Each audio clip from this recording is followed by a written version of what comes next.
Fallou. si dama jotee ak Dieng dama ko gaañ instant bi mu ngi sañ xaw ma lan lay def. maa ngi ñëw ne bouge pas calme-toi maa ngi ñëw. jéem a nga clinique ñu koy perfuser est-ce que sax ñàkkul doom ja. subhanallah ay xoolal bul waxati loolu.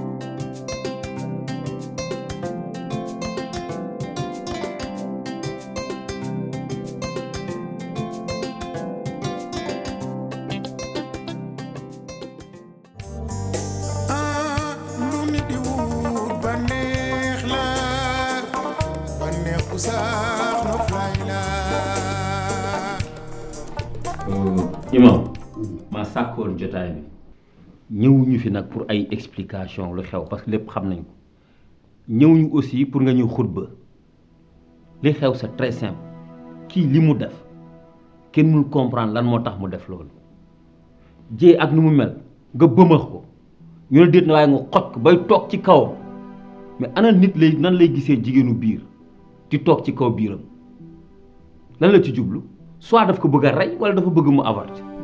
tonton demeewul noonu de tonton man Dieng daf ma topp ba ma sës lu nekk mu ngi ma koy def ma toog di ko muñ déjà mu ngi ma doon privé sama jàng bloqué samay compte pap bu dul woon Sidi tey ji sama jàng kenn waxatu ko loolu doy ma nekk ci kër gi mu may mener la vie dure sama biir kër cuisine bi sax boo xamante ñun ñëpp ñoo ko bopp léegi daf ma koy tere amuma accès ci cuisine su ma bëggee lekk ci supérette yi laay dem pour jënd lu ma lekk may jooy loolu pareeguma mu dem di wax ak man di traiter sama papa de menteur nit bu nekk nag nit nga jubluwuma ci woon loolu waaye sama xol moo feesoon rek.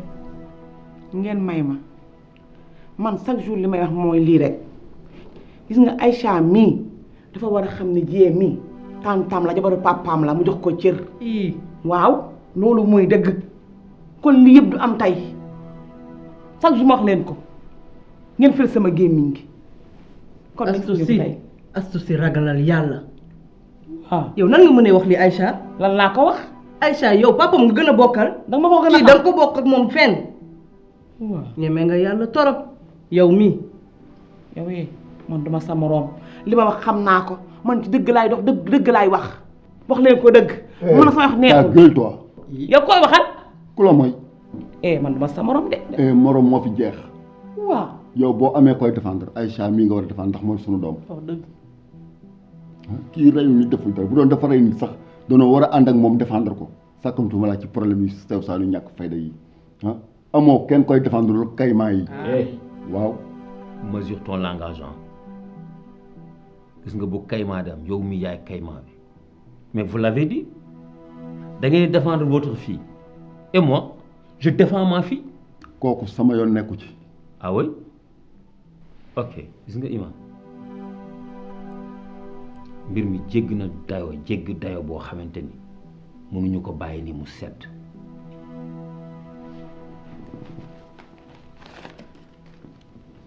lii c'est une plainte de Dieng contre Aïcha.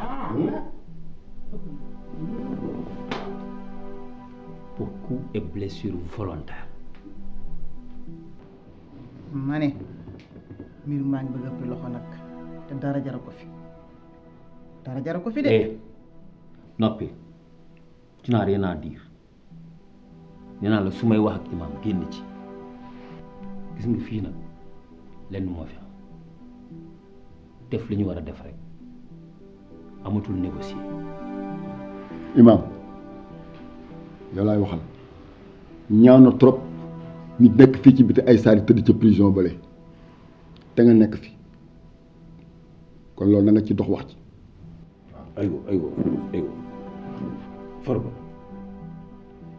Farba lii noo ko mënee Farba nan ko waxtaanee moo gën am na loo xam ne xajul ci kër gi balaa ñoo dem ci yoon kay mais nan toog ci kër gi ah. imam xanaa déggoo li ma la wax nee naa la on n'est pas là pour nga ñëw xutba lii am na ba pare te waxoon naa la yow affaire héritage bi soo nekkuti ci fii bu amee benn décision bu nit di jël kenn la muy jéem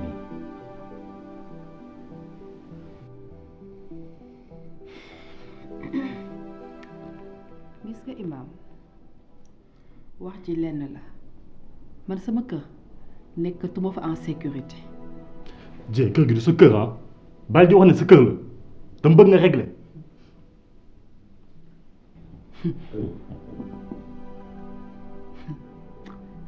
gis nga yow xam nga wax ci lan la ñaax ci boppam mooy mën a am soit Aïcha day génn sama kër abal ma ci biti wa ilaa plainte bi du ma ko retiré mu tëdd ci kaso. bit dama dëppoo la ah. yaay dëpp yow.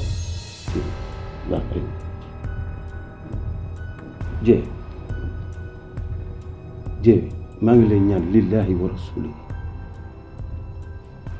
Aïcha mi bu jaree mu sukk sa kanam jégalul te yàlla rek tax nga jégal ko Dieng alalu àdduna jarul yenn yi xoolal fi ka papaam tegoon xoolal yow fi la Aline si tegoon bëgg la lool te yàlla rek tax xoolal ci loolu nga jégal ko mbir mi warul sori de Dieng kër gi benn bopp la kenn mënu koo xar ñaar ñu ngi lay ñaan ci kàttanu yàlla nga jégal ko rek te yàlla rek tax Dieng.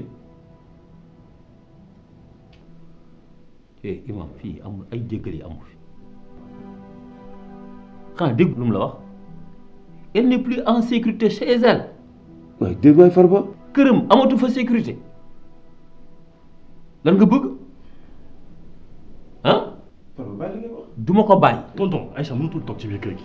tant mieux mënatu fi toog parce que moom aussi elle n'est plus en sécurité bu fi toogee Dieng da koy provoqué Aïcha riposté après mu andi fi yeneen problème ah gis nga lii yëpp Dieng moo ko liggéey te xam naa ne sañ na lu ëpp lii Aïcha sa mag la tu vas venir habiter avec moi ba ma régler situation bi yëpp yow gis nga yow à compter d'aujourd'hui je te déclare la guerre gis nga suñu àllu Pape di nga teg sa bët rek si tool ñu ci jot te boo moytuwul tous doon nañ ko ci lekk. waaw dégg nga ay Sidi. non tonton amul Sidi amul ay Sidi gis nga tonton cër bi la sama papa joxoon ñii dindi nañ ko ay waxu bàjjen tante moo fi jeex ne ku ne gérer famille am dégg ngeen ne ku ne gérer famille am Aïcha jógal jógal Sidi. Sidi. na seetlu ngelaw na. la ilaha illallah.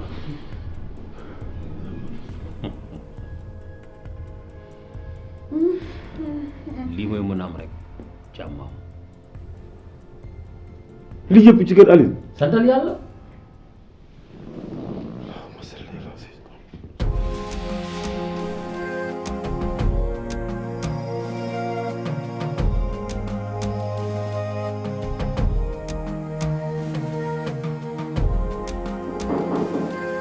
Oui, entrez.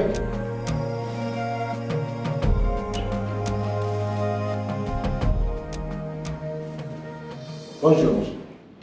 Bonjour, monsieur. C'est vous? Ça va bien? Ça va, je me présente. Je m'appelle Maître Maguette Seydi, avocat de Aïcha et de Sédici. Maître Maguette Seydi? Que fait un avocat dans mon bureau? Qu'est-ce qui se passe? À voir votre visage, vous semblez très inquiet. Mais vous savez très bien ce qui se passe. Peut-être que vous ne savez pas ce qui va se passer. Qu'est-ce que cela veut dire? L'eau J'étais à l'été de présenter. Aïe Tchahan, il y a gën a xam lu xew. Yow noo mën a obéir aux ordres d'une veuve Dieng mi nga xam ne amul benn doom ci kër gi au détriment d'une fille bi nga xam ne moom mooy doomu Aliou Sy. J'ai appliqué la loi. Dieng est un ayant droit. Et vous, en tant qu'avocat, je ne vous apprends rien, maître. Mais monsieur Tall, vous vous foutez de moi ou quoi? Même pas. Mais kan moo gën a doon ayant droit kan moo gën a yeyoo tey ndonna ñi nga xam ne ñoom ñooy ay doomam kii di Sidi ak Aïcha ay doomu géñoom ñooñu wa ñoo gën a yeyoon ndono. Vous me parlez d'ayant droit et vous me dites que vous avez appliqué la loi. Pourquoi est-ce que vous n'avez pas obéi à Sidi lorsqu'il vous a demandé de débloquer les comptes? Écoutez, maître, je ne peux pas débloquer et bloquer les comptes à n'en plus finir. Compte bancaire, mais attends, du coffre-fort ni armoire bu ñuy tëj di tijji. Mais non, mais arrêtez quand même. Du coffre-fort. Xam nga loolu yow? Bien sûr. Mais donc il ne fallait pas commencer. Il ne fallait pas du tout commencer. Parce que boo demee ba egg niveau boobu rek waroon nga mën a continuer te li nga xam ne mooy sa liggéey. Aujourd'hui benn situation bu catastrophique moo am ci kër gi. Aïcha elle a failli arrêter ses études à cause de loolu. bu dul woon grand frère am kon tey njàngam yàqu na.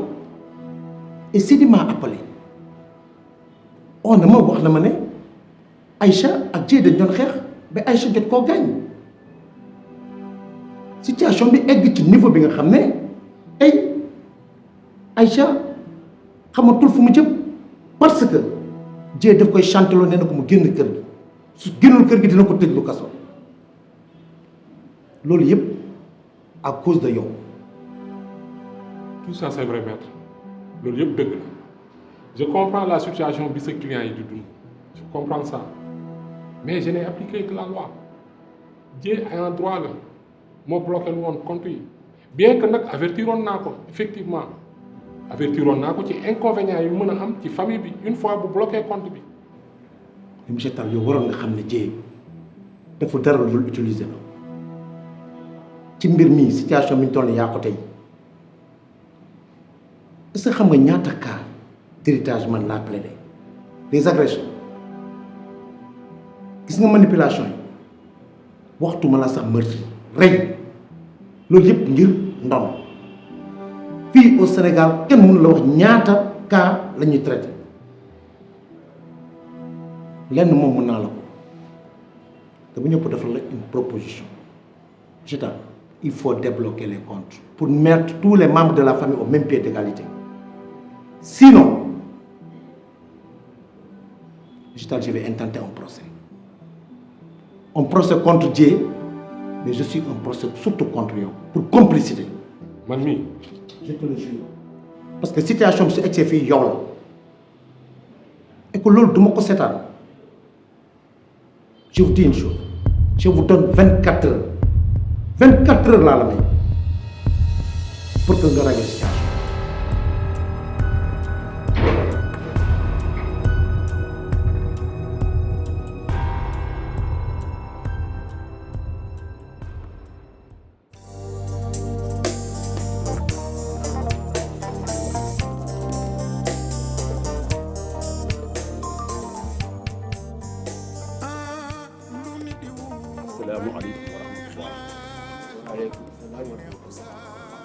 ginnaaw bu ñu sante yàlla julli si yonente bu tedd bi sallallahu alayhi wa sallam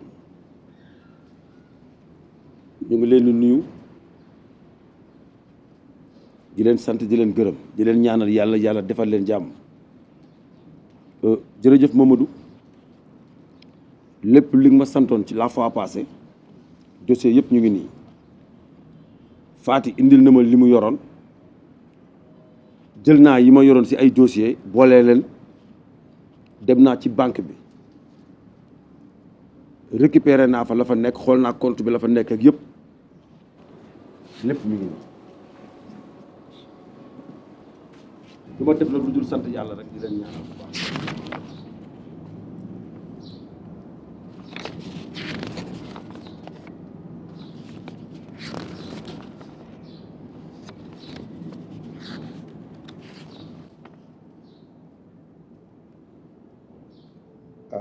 waaw apparemment de ça paraît conforme Fati jërëjëf imam ñoo ngi laa gërëm ñoo ngi lay sant sa taxawaay bettul kenn ba tax lii lu rafet la lu war a am la ndax nit su la dénkee mbir lañ la dénk danga ko war a teg ci yoon te def nga ko gannaaw cant gi ngërëm gi nag ak leeral gi am loo xamante ni it bëggoon naa ñu waxtaane ko man nag sama waxu démb mooy sama waxu tey du man maay wax damay jottali rek ndax mbooloo laay waxal li ñu bëgg nag fi ñu toll mooy gannaaw yàlla sama bam dogal na booba tey dangaa yenu bu diis di imaamu ratib en même temps imam li ñu bëgg nag présentement mooy wàññi la yen bi bu ko defee ñu dindi imam ratib bi nga resté nekk imam ndax nit am na loo xamante ni bi boo ko defalee du loraange mais da nga koy noppal ndax fi ñu toll nii am na yu bari yoo xamante ni bi ñu ngi koy xaar jàkk ji lu demee ni ay fu ñu jàngee alxuraan ak fu ñu jàngalee arab te loolu yëpp bu yàlla dogalee xëy na mu am keneen koo xam ne am na vision bu baax am naa yaakaar ni yi ñu xaar yëpp bu ñëwee moom mën na ko matale te nag yàdd wax dëgg yàlla man xam naa ni sonn nga ndax yàgg na ma ak yow ñii yàgg nañoo ak yow ba tax ma yaakaar ni loolu itam bu amee du nekk lenn loo xam ne wàññeeku lay doon ci yow moo tax daal ñu bëggoon daal bu fekkente ni gisoo ci lenn xaatoo ci lenn ñu wax ni mu la ko waxee nii ñu jéem ko doxalee noonu ci kàttanu yàlla asalaamaaleykum wa rahmatullah. waaw yow man li ma bëggoon wax yëpp jaag wax na ko man leen rek moo métti mooy 2 millions yi ñuy jël fajee ko Bilal moom kese moo métti jàkk ji moom dong feebu fi ñi feer jàkk ji bëri nañ man mi sarama bopp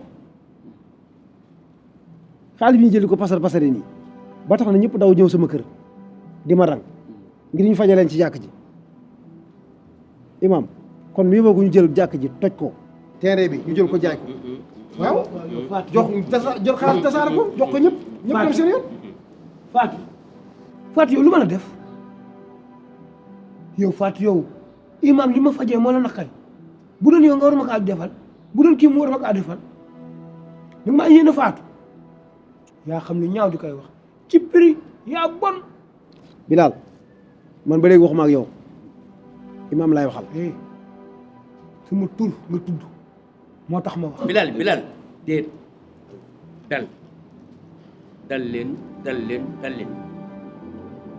waaye lii andiwuñ ci waay ñu luy defar lañuy moo ñu fi tax a toog waaye du lu yàq lii ngay wax nii mais romb na weesu na te nit soo bëggee avancer li sa gannaaw bu ko gestu damay laaj parlons de l'essentiel non imam ndax bu jiitalee ndax imam bu jiitoo maanaam day def ko neex déedéet yonent bi sallallahu alayhi wasallam lépp lu doon bëgg a def day dajale saa yi waxtaan ak ñoom ci lu wér ndax li mu wax dafa ay déedéet ayul imam daa mënta dajale mbooloo mi toog li mu bëgg a def mu waxtaan ak ñun kañ man loolu doon sama problème waaw ñun lii tax ñoo jóg loolu moom table rase d'accord imam ñu ngi jégalu dëgg la alhamdulilahi rabbil alamin alhamdulilahi rabbil alamin alhamdulilahi rabbil alamin dafa fekk allahu jalla jalaaluhu yàlla ci boppam moo màgg-màggaayam allazi mooy ki nga xamante ni xalaqanaa moo nu sàq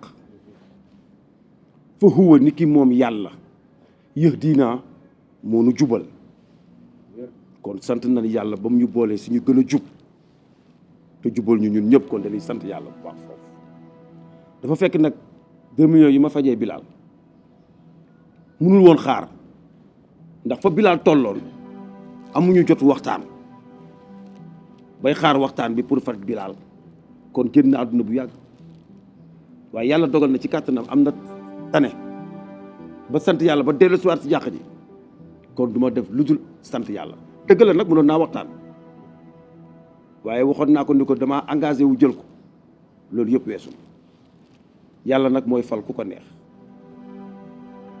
fu mu ko soobee rek mu arrêté fa ko comme arrêté na imam ratif bi ma delluwaat ci imam bi rek. ñoom moo faluñu la. faluñu la ñoom ñoo nekk faluñu la. Bilal bëgg naa nga noppi dinaa dellu seen ginnaaw topp seen ginnaaw loolu leen doxal baax na waaw heure bu ma waree jiite rek dinaa jiite su ma warul jiite ma bañ a jiite rek rafet na yal nañu yàlla jàppale yàlla dolli ñu sutura lépp lu ñu bëgg rek yàlla ko yàlla mottali. amiin yaa di barke Seydina Muhammad sallallahu alayhi wa sallam. jërëjëf yàlla baax jërëjëf.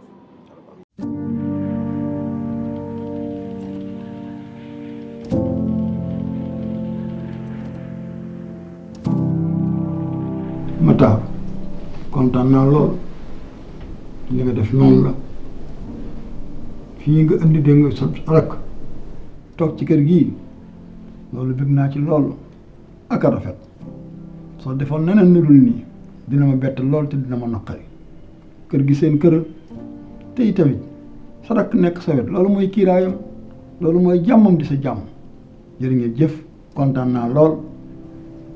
Pape dama ko fi andi ba ma régler situation bi fële rek mais lii c'est temporaire. waaye yow xanaa déggoo li ma la wax damay na nekk ak yow sa rakk ji place am mooy mu dend ak yow xer way jàppale sàkket da cay dara loolu mooy kiiraayam loolu mooy jàmmam di sa jàmm te kër gi yéen a ko moom ñun ñëpp ñu bokk nekk fi mooy dalal xel nekk la moom fii ci kër gi te néegu ami bee ami tukki na kenn nekk fa mën na faa nekk xataluñu ci dara nag nekk fi ñun ñëpp ñu bokk nekk fi loolu mooy li war dégg nga.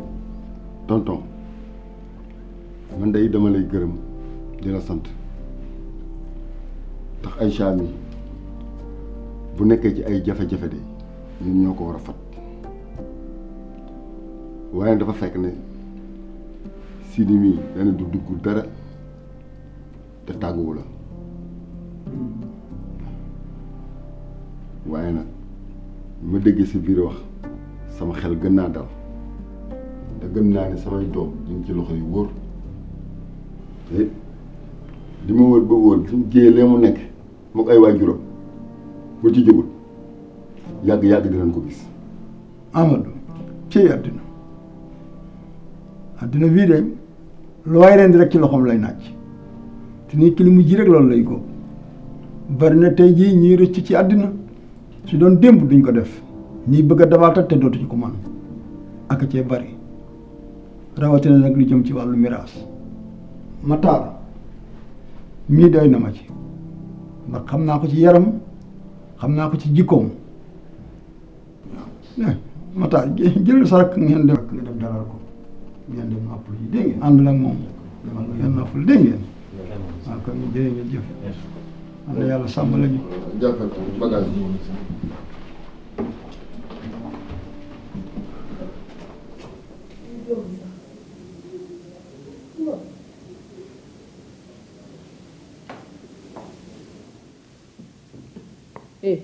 kan moo la wax mu toog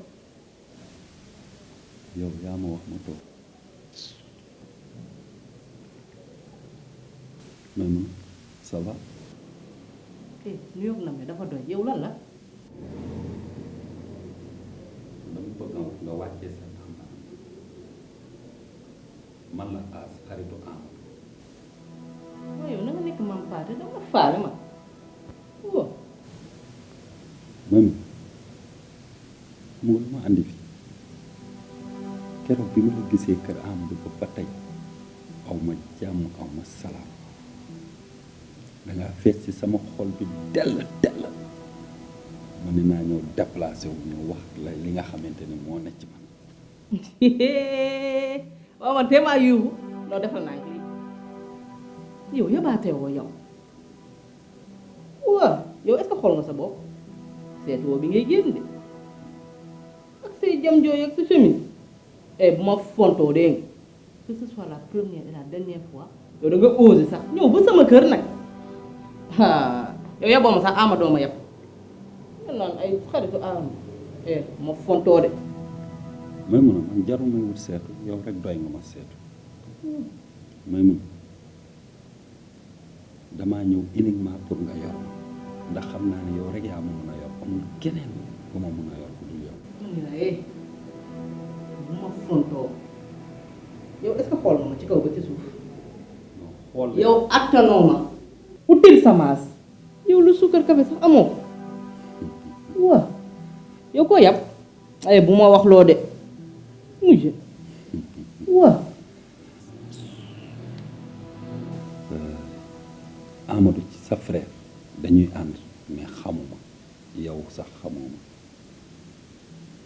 en tout cas lenn naa la ko xamal damaa ñëw uniquement pour satisfaire tous tes besoins loo ma laaj suba ba ngoon man defal la ko ndax jaral na ma may ma keroog bi ngay waxtaan ak Amadou suma yaram dafa taw dégg naa li ngeen doon wax mais loolu ça n'a rien à voir ak suma diggante ak yow ak mbëggeel gi ma am suma diggante ak yow danaa la jàppale sur tous les plans loolu jaral nga ma ko la am naa ko mën naa ko te jaral na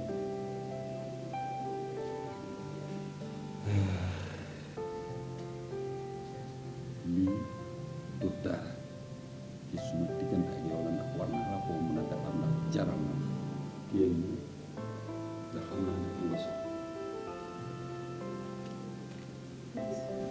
beneen bi ci des jëla suma 77 526 51 92 soxla boo am wax ma ko ma faj. dugal nga dem. non dinaa dem mais dinaa fi wàcc mbëggeel nga jàpp loolu vraiment chérie.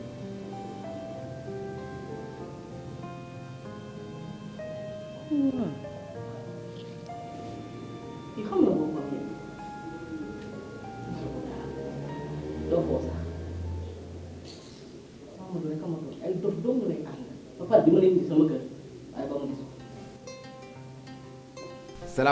salaamaaleykum yéen sénégalais ak waa diaspora bi yéen lay waxal yéen ñi nga xamante yéenay seetaan Yes Dakar nga xam ne moo xew ci jamono moo fi nekk moo wëli mbër yëpp teg leen fële taxaw au top dee leen abonné bàyyi leen seetaan bi nag tey abonné. ñàkk jom sax mënul weesu baax. waaw ñàkk jom mënul weesu sa morom yor mi portable. waaw di seetaan nga ne ko booy. waaw booy looy seetaan nii. doo am ni mu yombe ak Yes Dakar ni mu ko yombale. waaw doo dugg rek ñoo sa loxo bi nii cap taj fañ bind abonné muy signal gis naa fa ab baaraam buy def ni kuruj kuruj lu ñëw nga jot ca moom nga naan taj Yes Dakar di la ko dóor. waaw bàyyi leen ñàkk dama ne abonné leen de bàyyi leen te bàyyi seen affaire yéen Modou Modou surtout Modou Modou am na Modou yu bëgg lu yomb ak ñu bëgg lu yomb lam tooro